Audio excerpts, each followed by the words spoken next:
ನಮಸ್ಕಾರ ಸ್ನೇಹಿತರೆ, ಮಸ್ತ್ ಮಗ ಚಾನಲ್ನ NRI ಸ್ಪೆಸಿಫಿಕ್ ಸುದ್ದಿ ಸಂಚಿಕೆ NRI ಕಾರ್ನರ್ಗೆ ಸ್ವಾಗತ. ನಾನು ಅಮರ್ ಪ್ರಸಾದ್. ಸ್ನೇಹಿತರೆ, ಅಮೆರಿಕದಲ್ಲಿ ಅಕ್ರಮ ವಲಸಿಗರ ವಿರುದ್ಧ ದೊಡ್ಡ ಆಪರೇಷನ್ ಶುರುವಾಗಿದ್ರೆ, ಇನ್ನೊಂದು ಕಡೆ ಕೆನಡಾ ತನ್ನ ಇಮಿಗ್ರೇಷನ್ ರೂಲ್ಸ್ ಅಲ್ಲಿ ಭಾರಿ ಬದಲಾವಣೆ ಮಾಡಿದೆ. ಇತ್ತ ದುಬೈನಲ್ಲಿ ತಮ್ಮವರನ್ನ ಕರೆಸಿಕೊಳ್ಳೋರಿಗೆ ಒಳ್ಳೆ ಆಫರ್ ಬಂದಿದೆ. ಆಸ್ಟ್ರೇಲಿಯಾದಲ್ಲಿ 20 ಜನರ ಪ್ರಾಣ ಉಳಿಸಿದ ಹೈದರಾಬಾದ್ ಯುವಕನಿಗೆ ಅಲ್ಲಿನ ಸರ್ಕಾರ ಪರ್ಮನೆಂಟ್ ರೆಸಿಡೆನ್ಸಿ ಕೊಟ್ಟು ಸನ್ಮಾನಿಸಿದೆ. ಸೊ ಈ ರೀತಿ ಇಡೀ ವಾರದ ಎಲ್ಲಾ ದೇಶ ವಿದೇಶದ NRI ಸ್ಪೆಸಿಫಿಕ್ ಸುದ್ದಿಯನ್ನ ಒನ್ ಬೈ ಒನ್ ನೋಡ್ತಾ ಹೋಗೋಣ ಸ್ನೇಹಿತರೆ. ಮೊದಲಿಗೆ ಅಮೆರಿಕದಿಂದಲೇ ಶುರು ಮಾಡೋದಾದ್ರೆ, ಟ್ರಂಪ್ ಆಡಳಿತದಲ್ಲಿ ICE ಏಜೆಂಟ್ಸ್ ಅಕ್ರಮ ವಲಸಿಗರ ವಿರುದ್ಧ ಭಾರಿ ರೇಡ್ ಶುರು ಮಾಡಿದ್ದಾರೆ. ಜುಲೈನ ಮೊದಲ 11 ದಿನಗಳಲ್ಲೇ 16,213 ಜನರನ್ನ ಅರೆಸ್ಟ್ ಮಾಡಲಾಗಿದೆ. ದಿನಕ್ಕೆ ಆವರೇಜ್ ಆಗಿ 1,400ಕ್ಕೂ ಅಧಿಕ ಜನರ ಬಂಧನ. ಜೂನ್ ತಿಂಗಳಲ್ಲಿ ಸುಮಾರು 40,000 ಜನರನ್ನ ಹಿಡಿಯಲಾಗಿತ್ತು. ಆಗ ದಿನಕ್ಕೆ 1,300 ಜನರ ಆವರೇಜ್ ಇತ್ತು. ಈಗ ಮತ್ತಷ್ಟು ವೇಗ ಕೊಟ್ಟಿದ್ದಾರೆ. ಹೋಮ್ಲ್ಯಾಂಡ್ ಸೆಕ್ಯೂರಿಟಿಯ ಮಾರ್ಕ್ವೆನ್ ಮುಲಿನ್ ಒಂದು ವಾರ್ನಿಂಗ್ ಕೊಟ್ಟಿದ್ದಾರೆ. ಅಕ್ರಮವಾಗಿ ನೀವು ಅಮೆರಿಕದಲ್ಲಿದ್ದರೆ ತಕ್ಷಣ ಜಾಗ ಖಾಲಿ ಮಾಡಿ ಅಂತ ವಾರ್ನಿಂಗ್ ಕೊಟ್ಟಿದ್ದಾರೆ. ಇನ್ನು ಈ ಬಿಗ್ ರೇಡ್ ವೇಳೆ 2 ಗುಂಡಿನ ದಾಳಿಗೆ ಪ್ರಾಣ ಕಳ್ಕೊಂಡಿದ್ದಾರೆ. ಮೃತಪಟ್ಟವರಲ್ಲಿ ಒಬ್ರು ಮೆಕ್ಸಿಕನ್ ಪ್ರಜೆ. ಇವರು 30 ವರ್ಷಗಳಿಂದ ಅಮೆರಿಕದಲ್ಲೇ ಇದ್ರು. ಇನ್ನೊಬ್ರು ಕೊಲಂಬಿಯಾದ 25 ವರ್ಷದ ಯುವಕ. ಇನ್ನು ಅಮೆರಿಕದ ಟೆಕ್ಸಸ್ ನಲ್ಲಿ ನಡೀತಾ ಇರೋ ಬರ್ತ್ ಟೂರಿಸಂ ದಂಧೆಗೆ ಅಲ್ಲಿನ ಸರ್ಕಾರ ಬ್ರೇಕ್ ಹಾಕೋಕೆ ಮುಂದಾಗಿದೆ. ಗವರ್ನರ್ ಗ್ರೆಗ್ ಅಬಾಟ್ ಭರ್ತಿ 6 ಏಜೆನ್ಸಿಗಳಿಂದ ತನಿಖೆಗೆ ಆದೇಶ ಕೊಟ್ಟಿದ್ದಾರೆ. ಅಮೆರಿಕ ಪೌರತ್ವ ಮಾರಾಟಕ್ಕಿಲ್ಲ ಅಂತ ಗ್ರೆಗ್ ನೇರವಾಗಿ ಹಾಸ್ಪಿಟಲ್ಗಳಿಗೆ ವಾರ್ನಿಂಗ್ ಕೊಟ್ಟಿದ್ದಾರೆ. 1,000ಕ್ಕೂ ಅಧಿಕ ವಿದೇಶಿಯರಿಗೆ ಅಮೆರಿಕದಲ್ಲಿ ಹೆರಿಗೆಗೆ ನೆರವಾದವರ ಮೇಲೆ ಆಲ್ರೆಡಿ ಕೇಸ್ ದಾಖಲಾಗಿದೆ. ಅಮೆರಿಕದಲ್ಲಿ ಹುಟ್ಟೋ ವಿದೇಶಿ ಮಕ್ಕಳಿಗೆ ಅಲ್ಲಿ ಆಟೋಮ್ಯಾಟಿಕ್ ಆಗಿ ಪೌರತ್ವ ಸಿಗುತ್ತೆ. ಇದನ್ನೇ ಬಂಡವಾಳ ಮಾಡಿಕೊಂಡ ಒಂದಿಷ್ಟು ಜನ ದಂಧೆ ರೀತಿ ಮಾಡ್ಕೊಂಡಿದ್ರು. ಅಂತವರನ್ನೆಲ್ಲ ಈಗ ಟಾರ್ಗೆಟ್ ಮಾಡಲಾಗ್ತಿದೆ. ಟ್ರಂಪ್ ಕೂಡ ವಿದೇಶಿ ಮಕ್ಕಳಿಗೆ ಪೌರತ್ವ ಕೊಡೋದು ಬೇಡ ಅಂತ ಒಂದು ಎಕ್ಸಿಕ್ಯೂಟಿವ್ ಆರ್ಡರ್ ಹೊರಡಿಸಿದ್ರು. ಆದರೆ ಅಮೆರಿಕದ ಸುಪ್ರೀಂ ಕೋರ್ಟ್ ಆ ಟ್ರಂಪ್ ಆರ್ಡರ್ ಅನ್ನ ಕ್ಯಾನ್ಸಲ್ ಮಾಡಿತ್ತು. ಆದರೂ ಕೂಡ ಅಮೆರಿಕದಲ್ಲಿ ಬರ್ತ್ ಟೂರಿಸಂ ವಿರುದ್ಧ ಕ್ರ್ಯಾಕ್ ಡೌನ್ ಸ್ಟೇಟ್ಸ್ ಲೆವೆಲ್ನಲ್ಲೂ ಕೂಡ ಈಗ ಕಂಟಿನ್ಯೂನೇ ಆಗಿದೆ. ಇನ್ನು ಇತ್ತೀಚೆಗೆ ಭಾರತೀಯರು ಹೆಚ್ಚಾಗಿ ಅಮೆರಿಕದ EB-5 ಕ್ಯಾಟಗರಿ ವೀಸಾ ಮೊರೆ ಹೋಗ್ತಿದ್ದಾರೆ. 2022ನೇ ಇಸವಿಯಲ್ಲಿ ಕೇವಲ 75 ಜನ ಈ ವೀಸಾಗೆ ಅರ್ಜಿ ಹಾಕಿದ್ರು. 2025ರ ವೇಳೆಗೆ ಈ ಸಂಖ್ಯೆ 1,902ಕ್ಕೆ ಏರಿಕೆಯಾಗಿದೆ. ಜಾಗತಿಕ EB-5 ಅರ್ಜಿಗಳಲ್ಲಿ 23% ಭಾರತದ ಪಾಲಿದೆ. ಅಂದ್ರೆ ಕೇವಲ 3 ವರ್ಷಗಳಲ್ಲಿ ಅರ್ಜಿ ಸಲ್ಲಿಕೆ ಪ್ರಮಾಣ 25 ಪಟ್ಟು ಹೆಚ್ಚಾಗಿದೆ. ಅಮೆರಿಕದ ಪ್ರಾಜೆಕ್ಟ್ಸ್ ಅಲ್ಲಿ $8 ಲಕ್ಷ ಹೂಡಿಕೆ ಮಾಡಿ ಪಡೆಯುವ ಒಂದು ವೀಸಾ ಇದು. ಈ ಹಳೆಯ ಹೂಡಿಕೆ ಮಿತಿಯಲ್ಲಿ ವೀಸಾ ಪಡೆಯೋಕೆ ಸೆಪ್ಟೆಂಬರ್ 30, 2026ರವರೆಗೆ ಡೆಡ್ ಲೈನ್ ಇದೆ. ನಂತರ ಇನ್ವೆಸ್ಟ್ಮೆಂಟ್ ಲಿಮಿಟ್ $9 ಲಕ್ಷ ನಿಂದ $9.3 ಲಕ್ಷ ಏರಿಕೆಯಾಗೋ ಸಾಧ್ಯತೆ ಇದೆ. ಹೀಗಾಗಿ ಈ ವೀಸಾಗೆ ಅರ್ಜಿ ಹಾಕೋ ಭಾರತೀಯರ ಸಂಖ್ಯೆ ಮುಂದಿನ ದಿನಗಳಲ್ಲಿ ಇನ್ನಷ್ಟು ಹೆಚ್ಚಾಗಬಹುದು ಅಂತ ಹೇಳಲಾಗ್ತಿದೆ. ಇನ್ನು ಅಮೆರಿಕ ಆಗಸ್ಟ್ ತಿಂಗಳ ವೀಸಾ ಬುಲೆಟಿನ್ ರಿಲೀಸ್ ಮಾಡಿದೆ. ಮುಖ್ಯವಾಗಿ ಉನ್ನತ ವ್ಯಾಸಂಗ ಮಾಡಿರೋರಿಗೆ ನೀಡೋ EB-2 ವೀಸಾವನ್ನ ಅನ್ಅವೈಲಬಲ್ ಅಂತ ಸ್ಟೇಟ್ ಡಿಪಾರ್ಟ್ಮೆಂಟ್ ಅನೌನ್ಸ್ ಮಾಡಿದೆ. ವಾರ್ಷಿಕ ಕೋಟಾ ಮುಗಿದಿರೋದ್ರಿಂದ ಆಗಸ್ಟ್ ನಲ್ಲಿ ಯಾರಿಗೂ ಈ ವೀಸಾ ಸಿಗೋದಿಲ್ಲ. ಇದೇ ವೇಳೆ ಅಮೆರಿಕದ ಪ್ರತಿಷ್ಠಿತ EB-1 ವೀಸಾಗೂ ಕೂಡ ಪ್ರಾಬ್ಲಮ್ ಆಗಿದೆ. ಸೆಪ್ಟೆಂಬರ್ 30ರ ಆರ್ಥಿಕ ವರ್ಷದ ಅಂತ್ಯದ ಒಳಗಡೆ ಭಾರತದ ವೀಸಾ ಕೋಟಾ ಸಂಪೂರ್ಣ ಖಾಲಿಯಾಗೋ ಭೀತಿ ಇದೆ. ಇನ್ನು ಸ್ಕಿಲ್ಡ್ ವರ್ಕರ್ಸ್ಗೆ ಕೊಡೋ EB-3 ವೀಸಾದಲ್ಲಿ ಆ ಕೆಟಗರಿಯಲ್ಲೂ ಕೂಡ ಯಾವುದೇ ಪ್ರಗತಿಯಾಗಿಲ್ಲ. ಇದರ ಫೈನಲ್ ಆಕ್ಷನ್ ಡೇಟ್ ಜನವರಿ 1, 2014ರಲ್ಲಿ ಹಾಗೆ ಉಳ್ಕೊಂಡಿದೆ. ಅದೇ ರೀತಿ EB-3 ವಿಭಾಗದ ಫೈಲಿಂಗ್ ಡೇಟ್ ಕೂಡ ಜನವರಿ 15, 2015ಕ್ಕೆ ನಿಂತ್ಕೊಂಡಿದೆ.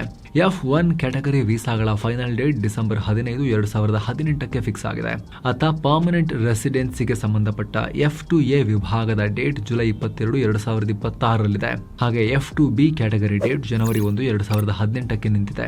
ಅಮೆರಿಕನ್ ಸಿಟಿಸನ್ಸ್ ಅವರ ಸಹೋದರಿಗೆ ಕೊಡೋ F4 ವೀಸಾದ ಫೈನಲ್ ಡೇಟ್ ನವೆಂಬರ್ 1, 2006ಕ್ಕೆ ಫಿಕ್ಸ್ ಆಗಿದೆ. ಒಟ್ಟಾರೆ ಭಾರತೀಯರ ಗ್ರೀನ್ ಕಾರ್ಡ್ ಕಾಯುವಿಕೆ ಎಲ್ಲ ರೀತಿಯಲ್ಲಿ ನೋಡಿದ್ರೂ ಕೂಡ ಮತ್ತಷ್ಟು ಹೆಚ್ಚಾಗಿದೆ. ಇನ್ನು ಅಮೆರಿಕದ ಗ್ರೀನ್ ಕಾರ್ಡ್ಗೆ ಅಪ್ಲೈ ಮಾಡೋರಿಗೆ ಈಗ ಅವರು ಮುಂಗಡವಾಗಿ ಅಡ್ವಾನ್ಸ್ ಆಗಿ $1 ಲಕ್ಷ ಬಾಂಡ್ ಕಟ್ಟಬೇಕಂತೆ. ಸುಮಾರು 96,58,000 ಅಥವಾ ನಿಯರ್ಲಿ 1 crore rupees. ವಲಸಿಗರು ಆರ್ಥಿಕವಾಗಿ ಸದೃಢವಾಗಿದ್ದಾರೆ ಅಂತ ಪ್ರೂವ್ ಮಾಡೋಕೆ ಈ ರೂಲ್ಸ್ ತರಲಾಗ್ತಿದೆ. ಕನಿಷ್ಠ 5 ವರ್ಷಗಳ ಬಳಿಕ ಅಮೆರಿಕನ್ ಸಿಟಿಸನ್ಶಿಪ್ ಸಿಕ್ಕ ಮೇಲೆ ಮಾತ್ರ ಈ ಹಣ ರಿಫಂಡ್ ಆಗುತ್ತೆ. ಇನ್ನೊಂದು ಕಡೆ ಪಾಕಿಸ್ತಾನ, ನೈಜೀರಿಯಾ, ಬ್ರೆಜಿಲ್ ಸೇರಿದ ಹಾಗೆ 75 ರಾಷ್ಟ್ರಗಳ ವಲಸೆ ವೀಸಾ ಪ್ರಕ್ರಿಯೆಯನ್ನ ಟ್ರಂಪ್ ಸರ್ಕಾರ ಹೋಲ್ಡ್ ಅಲ್ಲಿಟ್ಟಿದೆ. ಇನ್ನು ಅಮೆರಿಕದಲ್ಲಿರೋ ವಿದ್ಯಾರ್ಥಿಗಳಿಗೆ ಸ್ಟೂಡೆಂಟ್ಸ್ ಇದು ಸೆಪ್ಟೆಂಬರ್ 15ರಿಂದ ಹೊಸ F1 ವೀಸಾ ನಿಯಮ ಜಾರಿಗೆ ಬರ್ತಾ ಇದೆ. ಈ ಮೊದಲು ಇದ್ದ ಡ್ಯೂರೇಷನ್ ಆಫ್ ಸ್ಟೇಟಸ್ ಸಿಸ್ಟಮ್ ಅನ್ನ ತೆಗೆಯಲಾಗಿದೆ. ಇದರ ಬದಲು ಗರಿಷ್ಠ 4 ವರ್ಷಗಳ ಲಿಮಿಟ್ ನಿಗದಿ ಮಾಡಲಾಗಿದೆ. ಹಾಗೆ ಓದು ಮುಗಿದ ಮೇಲೆ ಅಮೆರಿಕದಲ್ಲಿ ಉಳಿಯುವ ಗ್ರೇಸ್ ಪೀರಿಯಡ್ ಅನ್ನು ಕೂಡ ಕಡಿತ ಮಾಡಲಾಗಿದೆ.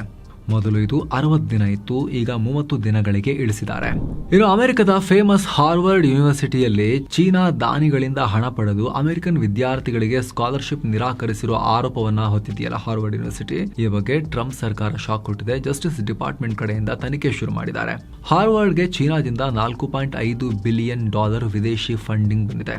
ವಿದೇಶದಿಂದ ಹಣವನ್ನು ಪಡೆದು ಅಮೆರಿಕನ್ ಪ್ರಜೆಗಳನ್ನ ಹೊರಗಿಡೋದು ಇಲ್ಲೀಗಲ್. ಇದನ್ನ ನಾವು ಎಲ್ಲಿ ಕಂಡ್ರೂ ತಡಿತೀವಿ ಅಂತ ಸಿವಿಲ್ ರೈಟ್ಸ್ ಮುಖ್ಯಸ್ಥೆ ಹರ್ಮಿತ್ ಧಿಲೋನ್ ಅನ್ನೋರು ಹೇಳಿದ್ದಾರೆ. ಇನ್ನು ಕೆನಡಾ ಕಡೆಗೆ ಬಂದ್ರೆ ಅಲ್ಲಿನ ಒಂಟಾರಿಯೋ ಪ್ರಾಂತ್ಯ ತನ್ನ ಇಮಿಗ್ರೇಷನ್ ಪ್ರೋಗ್ರಾಂನಲ್ಲಿ ದೊಡ್ಡ ಬದಲಾವಣೆ ಮಾಡಿದೆ. ಈ ಮೊದಲಿದ್ದ 8 ಪ್ರತ್ಯೇಕ ನಾಮಿನೇಷನ್ ಸಿಸ್ಟಮ್ಸ್ ಅನ್ನ ಸಂಪೂರ್ಣವಾಗಿ ರದ್ದು ಮಾಡಲಾಗಿದೆ. ಇದರ ಬದಲು ಕೇವಲ ಒಂದೇ ಒಂಟಾರಿಯೋ ವರ್ಕ್ ಫೋರ್ಸ್ ಪ್ರಯಾರಿಟಿ ಸ್ಟ್ರೀಮ್ ಜಾರಿ ತಂದಿದ್ದಾರೆ. ಜೂನ್ 26ರಿಂದಲೇ ಈ ಹೊಸ ರೂಲ್ಸ್ ಅಪ್ಲೈ ಆಗಿದೆ. ಸೆಲೆಕ್ಟ್ ಆಗದ ಹಳೆಯ ಎಲ್ಲ EOI ಎಕ್ಸ್ಪ್ರೆಷನ್ ಆಫ್ ಇಂಟ್ರೆಸ್ಟ್ ಅರ್ಜಿಗಳು ಕ್ಯಾನ್ಸಲ್ ಆಗಿವೆ. ಹೀಗಾಗಿ ಜುಲೈನಿಂದ ಸೆಪ್ಟೆಂಬರ್ ತಿಂಗಳ ನಡುವೆ ಅಭ್ಯರ್ಥಿಗಳು ಹಾಗೂ ಎಂಪ್ಲಾಯರ್ಸ್ ಹೊಸದಾಗಿ ಮತ್ತೆ ಅರ್ಜಿಯನ್ನ ಸಲ್ಲಿಸಲೇಬೇಕು. ಸೊ ಸ್ನೇಹಿತರೆ, ಈ ರೀತಿ ವಿದೇಶದಲ್ಲಿ ಬದಲಾಗೋ ವೀಸಾ ನಿಯಮಗಳಿರ್ಬೋದು ಅಥವಾ ಅಲ್ಲಿನ ಪರಿಸ್ಥಿತಿಗಳಿರ್ಬೋದು, ಯಾವಾಗ ಹೇಗೆ ಬದಲಾಗುತ್ತೆ ಹೇಳಕ್ಕಾಗಲ್ಲ. ಲೈಫ್ ಕೂಡ ಹೀಗೇನೆ ಅನ್ಸರ್ಟನ್ ಅಲ್ವಾ. ಅಂಥದ್ರಲ್ಲಿ ತುಂಬಾ ಜನ ಕಷ್ಟಪಟ್ಟು ಫಾರಿನ್ ನಲ್ಲಿ ದುಡಿತಾ ಇರ್ತಾರೆ ಫ್ಯಾಮಿಲಿಗೋಸ್ಕರ. ಹೀಗಿರುವಾಗ ಫ್ಯಾಮಿಲಿಗೆ ಫಿನಾನ್ಷಿಯಲ್ ಸೆಕ್ಯೂರಿಟಿ ಕೊಡೋದು ಕೂಡ ಇಂಪಾರ್ಟೆಂಟ್ ಅಲ್ವಾ. ಅಂದ್ರೆ ಟರ್ಮ್ ಇನ್ಶೂರೆನ್ಸ್ ಮಾಡಿಸೋದು, ಪ್ಯೂರ್ ಪ್ರೊಟೆಕ್ಷನ್ ಪ್ಲಾನ್. ಎಸ್ ಹೌದು, ಎಲ್ರಿಗೂ ಗೊತ್ತು ಟರ್ಮ್ ಇನ್ಶೂರೆನ್ಸ್ ಇಂಪಾರ್ಟೆಂಟ್ ಅಂತ. ಆದರೆ ಇಂಡಿಯಾದ ಟರ್ಮ್ ಇನ್ಶೂರೆನ್ಸ್ NRIಗಳಿಗೆ ಯಾಕೆ ಬೆಸ್ಟ್ ಅಂತ ನಾವು ಎಕ್ಸ್ಪ್ಲೈನ್ ಮಾಡ್ತೀವಿ. US, UAE ಅಥವಾ ಸಿಂಗಪುರ್ಗೆ ಕಂಪೇರ್ ಮಾಡಿದ್ರೆ ಭಾರತದಲ್ಲಿ ಪ್ರೀಮಿಯಂ 50% ಕಮ್ಮಿ ಇರುತ್ತೆ. ಅಂದರೆ ತಿಂಗಳಿಗೆ ಕೇವಲ $679 ಶುರುವಾಗುತ್ತೆ. ಇದೊಂದು ಪ್ಯೂರ್ ಪ್ರೊಟೆಕ್ಷನ್ ಪ್ಲಾನ್. ಏನಾದರೂ ಹೆಚ್ಚು ಕಮ್ಮಿಯಾಗಿ ದುಡಿಯೋ ವ್ಯಕ್ತಿಯನ್ನು ಫ್ಯಾಮಿಲಿ ಕಳ್ಕೊಂಡ್ರೆ ಅಪ್ ಟು $5 ಕೋಟಿ ತನಕ ಲೈಫ್ ಕವರೇಜ್ ಇರೋ ಟರ್ಮ್ ಇನ್ಶೂರೆನ್ಸ್ ಮಾಡಿಸಿದ್ರೆ ಆ ದುಡ್ಡು ಅವರಿಗೆ ಒನ್ ಶಾಟ್ ಟ್ಯಾಕ್ಸ್ ಫ್ರೀ ಆಗಿ ಲಂಸಮ್ ಸಿಗುತ್ತೆ ಫ್ಯಾಮಿಲಿಗೆ. ಫಾರಿನ್ ಕಂಪನಿಗಳಲ್ಲಿ ಸಿಗದ 99 ಏಜ್ ವರೆಗಿನ ಲಾಂಗ್ ಕವರೇಜ್ ಕೂಡ ಇದೆ. ಪ್ರಾಸೆಸ್ ಕೂಡ ಫುಲ್ ಸಿಂಪಲ್. ವಿಡಿಯೋ ಕಾಲ್ನಲ್ಲೇ ಮೆಡಿಕಲ್ಸ್ ಆಗುತ್ತೆ. ಗ್ಲೋಬಲ್ ಲೆವೆಲ್ನಲ್ಲಿ ಫ್ರೀ ಆಗಿ ಟೆಸ್ಟ್ ಮಾಡಿಸ್ತಾರೆ. ಭಾರತದ ಟಾಪ್ ಕಂಪನಿಗಳು 99% ಪ್ಲಸ್ ಕ್ಲೇಮ್ ಸೆಟಲ್ಮೆಂಟ್ ರೇಷಿಯೋ ಹೊಂದಿದ್ದಾರೆ. ಕ್ಲೇಮ್ ದುಡ್ಡು ಡೈರೆಕ್ಟ್ ಆಗಿ ನಾಮಿನಿಗಳ NRI ಅಕೌಂಟ್ಗೆ ಟ್ಯಾಕ್ಸ್ ಫ್ರೀ ಆಗಿ ಬರುತ್ತೆ. ಕ್ಲೇಮ್ ಮಾಡೋಕೋರು ಭಾರತಕ್ಕೆ ಬರಲೇಬೇಕು ಅನ್ನೋ ಅವಶ್ಯಕತೆ ಕೂಡ ಇಲ್ಲ. ಡೆಡಿಕೇಟೆಡ್ ಮ್ಯಾನೇಜರ್ ಎಲ್ಲವನ್ನ ಫ್ರೀ ಆಗಿ ಕ್ಲೇಮ್ ಪ್ರೋಸೆಸ್ಗೆ ಹೆಲ್ಪ್ ಮಾಡ್ತಾರೆ. ಆನ್ಯುವಲ್ ಪೇಮೆಂಟ್ ಮಾಡಿದ್ರೆ 5% ಎಕ್ಸ್ಟ್ರಾ ಡಿಸ್ಕೌಂಟ್ ಕೂಡ ಸಿಗುತ್ತೆ. ಸೊ ಟರ್ಮ್ ಇನ್ಶೂರೆನ್ಸ್ ಮಾಡಿಸೋ ಆಸಕ್ತಿ ಇರೋ NRIಗಳು ವಿಡಿಯೋ ಕೆಳಗಡೆ ಡಿಸ್ಕ್ರಿಪ್ಷನ್ ಮತ್ತು ಪಿನ್ ಮಾಡಿರೋ ಕಾಮೆಂಟ್ನಲ್ಲಿರೋ ಪಾಲಿಸಿ ಬಜಾರ್ನ ಲಿಂಕನ್ನು ಮಿಸ್ ಇಲ್ಲದೆ ಚೆಕ್ ಮಾಡಿ ಸ್ನೇಹಿತರೆ. NRI ಪ್ಲಾನ್ಗಳನ್ನು ಎಕ್ಸ್ಪ್ಲೋರ್ ಮಾಡ್ಬೋದು. ಆನ್ಲೈನ್ನಲ್ಲೇ ನೀವು ಅಪ್ಲೈ ಮಾಡ್ಬೋದು ಕೆಲವೇ ಕ್ಲಿಕ್ಸಲ್ಲಿ. ಬನ್ನೀಗ ವರದಿಯಲ್ಲಿ ಮುಂದುವರಿಯೋಣ ಸ್ನೇಹಿತರೆ. ಇನ್ನೊಂದು ಕಡೆ ಇದೇ ಕೆನಡಾ ಸರ್ಕಾರ ವಲಸಿಗರಿಗೆ ಒಂದು ಶಾಕ್ ಕೊಟ್ಟಿದೆ. Parents and grandparents programme ಅಡಿಯಲ್ಲಿ ಬರೋ ಹೊಸ ಅರ್ಜಿಗಳನ್ನು ತಕ್ಷಣದಿಂದಲೇ ನಿಲ್ಲಿಸಿದೆ. ಪೆಂಡಿಂಗ್ ಇರೋ ಅರ್ಜಿಗಳ ಬ್ಯಾಕ್ಲಾಗ್ ಕಮ್ಮಿ ಮಾಡೋಕೆ IRCC ಈ ನಿರ್ಧಾರ ತಗೊಂಡಿದೆ. ಆದರೆ ಈಗ ಆಲ್ರೆಡಿ ಸಲ್ಲಿಕೆಯಾಗಿರೋ ಹಳೆ ಅರ್ಜಿಗಳನ್ನು ಸರ್ಕಾರ ಪ್ರಾಸೆಸ್ ಮಾಡುತ್ತೆ. 15,000 ಪೋಷಕರಿಗೆ ಪರ್ಮನೆಂಟ್ ರೆಸಿಡೆನ್ಸಿ ಕೊಡೋದಾಗಿ ಸರ್ಕಾರ ಹೇಳಿದೆ. ಇನ್ನು ಹೊಸದಾಗಿ ಸ್ಪಾನ್ಸರ್ ಅರ್ಜಿ ಹಾಕೋಕೆ ಆಗದೇ ಇದ್ರೂ ಕೂಡ ಪೋಷಕರು ಸೂಪರ್ ವೀಸಾ ಮೂಲಕ ಕೆನಡಾಗೆ ವಿಸಿಟ್ ಮಾಡಬಹುದು. ಈ ಸೂಪರ್ ವೀಸಾ ಮೂಲಕ ಬಂದ್ರೆ ನಿರಂತರ 5 ವರ್ಷ ಕೆನಡಾದಲ್ಲೇ ಇರಬಹುದು. ಹಾಗೆ 10 ವರ್ಷಗಳ ಕಾಲ ಮಲ್ಟಿಪಲ್ ಎಂಟ್ರಿ ಅವಕಾಶ ಕೂಡ ಸಿಗುತ್ತೆ. ಏನೋ ಕೆನಡಾ ಸರ್ಕಾರ ತನ್ನ ಟೆಂಪರರಿ ಫಾರಿನ್ ವರ್ಕರ್ ಪ್ರೋಗ್ರಾಂನ ವೇತನ ಮಿತಿಯನ್ನ ಏರಿಕೆ ಮಾಡಿದೆ. ಒಂಟಾರಿಯೋದಲ್ಲಿ ಕನಿಷ್ಠ ವೇತನ $36 ಅಂದರೆ $2,468 ಇತ್ತು. ಅದನ್ನೀಗ $36.92 ಏರಿಸಿದ್ದಾರೆ. ಹಾಗೆ ಬ್ರಿಟಿಷ್ ಕೊಲಂಬಿಯಾದಲ್ಲಿ $36.60 ಅಷ್ಟಿತ್ತು. ಈಗ ಅದನ್ನು $38.40 ಏರಿಸಲಾಗಿದೆ. ಹಾಗೆ ಆಲ್ಬರ್ಟಾದಲ್ಲಿ $37.50, ಕ್ವೆಬೆಕ್ನಲ್ಲಿ $36 ವೇತನ ಹೆಚ್ಚಿಸಲಾಗಿದೆ. ಜುಲೈ 17ರಿಂದಲೇ ಜಾರಿಗೂ ಬಂದಿದೆ. 6% ಹೆಚ್ಚು ನಿರುದ್ಯೋಗ ಇರೋ ಪ್ರದೇಶಗಳಲ್ಲಿ ಯಾವುದೇ ಕಾರಣಕ್ಕೂ ಕಡಿಮೆ ಸಂಬಳಕ್ಕೆ ಕೆಲಸಗಾರನ ನೇಮಿಸಿಕೊಳ್ಳಬಾರದು ಅಂತ ಸರ್ಕಾರ ಆದೇಶ ಹೊರಡಿಸಿದೆ. ಏನೋ ಕೆನಡಾದಲ್ಲಿ ವಿದ್ಯಾರ್ಥಿಗಳಿಗೆ ಸಂಬಂಧಪಟ್ಟಂತೆ ಹೊಸ ರೂಲ್ಸ್ ಪ್ರಕಾರ ನಾನ್ ಕ್ರೆಡಿಟ್ ಕೋರ್ಸ್ ಮಾಡಿದವರಿಗೆ ಪೋಸ್ಟ್ ಗ್ರಾಜುಯೇಷನ್ ವರ್ಕ್ ಪರ್ಮಿಟ್ ಕೊಡೋಕೆ ಸರ್ಕಾರ ನಿರಾಕರಿಸಿದೆ. ಈಗ ಇದರಿಂದ 1,500 ವಿದ್ಯಾರ್ಥಿಗಳ ಭವಿಷ್ಯ ಅತಂತ್ರ ಆಗಿದೆ. ಇನ್ನು ಯುರೋಪಿಯನ್ ಯೂನಿಯನ್ನಲ್ಲಿ ಇಮಿಗ್ರೆಂಟ್ಸ್ ಎಂಪ್ಲಾಯ್ಮೆಂಟ್ ರೆಕಾರ್ಡ್ ಮಟ್ಟಕ್ಕೆ ತಲುಪಿದೆ. 2017ರಿಂದ 2025 ನಡುವೆ ನಾನ್ EU ಇಮಿಗ್ರೆಂಟ್ಸ್ ಉದ್ಯೋಗ 6.6% ಹೆಚ್ಚಾಗಿದೆ. ಅಂದ್ರೆ 59.4% ಇದ್ದ ಪ್ರಮಾಣ ಈಗ 66%ಗೆ ಏರಿಕೆಯಾಗಿದೆ. ಇನ್ನು EU ಇಮಿಗ್ರೆಂಟ್ಸ್ ಉದ್ಯೋಗ ಪ್ರಮಾಣ ಕೂಡ 71.1% ನಿಂದ 74.8%ಗೆ ಹೆಚ್ಚಾಗಿದೆ. ಇದೇ ಟೈಮ್ನಲ್ಲಿ ಸ್ಥಳೀಯರ ಉದ್ಯೋಗ ಕೂಡ 67.2% ನಿಂದ 71.6%ಗೆ ಏರಿಕೆಯಾಗಿದೆ. ಇದರಿಂದ ಲೋಕಲ್ಸ್ ಹಾಗೂ ಇಮಿಗ್ರೆಂಟ್ಸ್ ನಡುವಿನ ಎಂಪ್ಲಾಯ್ಮೆಂಟ್ ಗ್ಯಾಪ್ ತುಂಬಾ ಕಮ್ಮಿಯಾಗಿದೆ. ಇನ್ನು ಆಸ್ಟ್ರೇಲಿಯಾದ ಬಾಂಡೈ ಬೀಚ್ ನಲ್ಲಿ ನಡೆದ ಗುಂಡಿನ ದಾಳಿ ಬಗ್ಗೆ ಅಪ್ಡೇಟ್ ಬಂದಿದೆ. ಈ ದಾಳಿಯಲ್ಲಿ ಹೈದರಾಬಾದ್ ಮೂಲದ ಕ್ಯಾಬ್ ಡ್ರೈವರ್ ರಹಮತ್ ಪಾಷಾ ಸುಮಾರು 20 ಜನರ ಪ್ರಾಣ ಉಳಿಸಿದ್ರಲ್ಲ, ಇವರ ಸಾಹಸ ಮೆಚ್ಚಿದ ಆಸ್ಟ್ರೇಲಿಯಾ ಸರ್ಕಾರ ಈಗ 37 ವರ್ಷದ ಪಾಷಾಗೆ ಪರ್ಮನೆಂಟ್ ರೆಸಿಡೆನ್ಸಿ ನೀಡಿದೆ. ಹಾಗೆ ಅವರ ಪತ್ನಿ ಹಾಗೂ 3 ಮಕ್ಕಳಿಗೂ ಆಸ್ಟ್ರೇಲಿಯಾದಲ್ಲಿ ನೆಲೆಸೋಕೆ ಅವಕಾಶ ಕೊಟ್ಟಿದೆ. ರಕ್ಷಣಾ ಕಾರ್ಯಾಚರಣೆ ವೇಳೆ ಪಾಷಾ ಧರಿಸಿದ್ದ ಕ್ಯಾಪ್ ಅನ್ನ ಸಿಡ್ನಿ ಮ್ಯೂಸಿಯಂನಲ್ಲಿ ಇಡಲಾಗ್ತಿದೆ. ಮತ್ತೊಂದು ಕಡೆ ಇದೇ ಆಸ್ಟ್ರೇಲಿಯಾದಲ್ಲಿ ನಿರಂತರ 23 ದಿನಗಳ ಪಾಸ್ ಬಳಿಕ ಭಾರತದ ವೀಸಾ ಸೇವೆಗಳು ಮತ್ತೆ ಆರಂಭ ಆಗಿವೆ. ಜೂನ್ 30, 2026ರಲ್ಲಿ ಹಳೆಯ ಕಾನ್ಸುಲರ್ ಕೇಂದ್ರಗಳನ್ನು ಬಂದ್ ಮಾಡಲಾಗಿತ್ತು. ಇದರ ಬದಲಿಗೆ ಆಸ್ಟ್ರೇಲಿಯಾದಾದ್ಯಂತ 6 ಹೊಸ VFS ಗ್ಲೋಬಲ್ ಅಪ್ಲಿಕೇಶನ್ ಸೆಂಟರ್ಗಳನ್ನು ಓಪನ್ ಮಾಡ್ತಿದ್ದಾರೆ.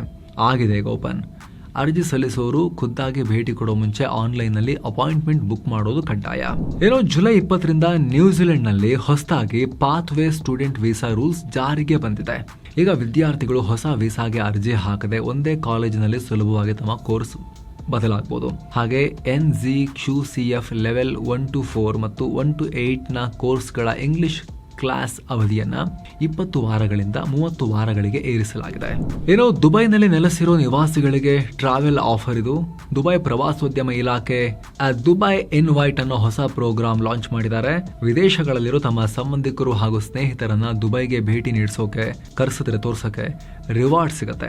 3,000 ದಿರ್ಹಮ್ಸ್ ಅಂದ್ರೆ ಭಾರತದ ರೂಪಾಯಿ ಲೆಕ್ಕದಲ್ಲಿ 78,876 ರೂಪಾಯಿ ಮೌಲ್ಯದ ರಿವಾರ್ಡ್ ಸಿಗುತ್ತೆ.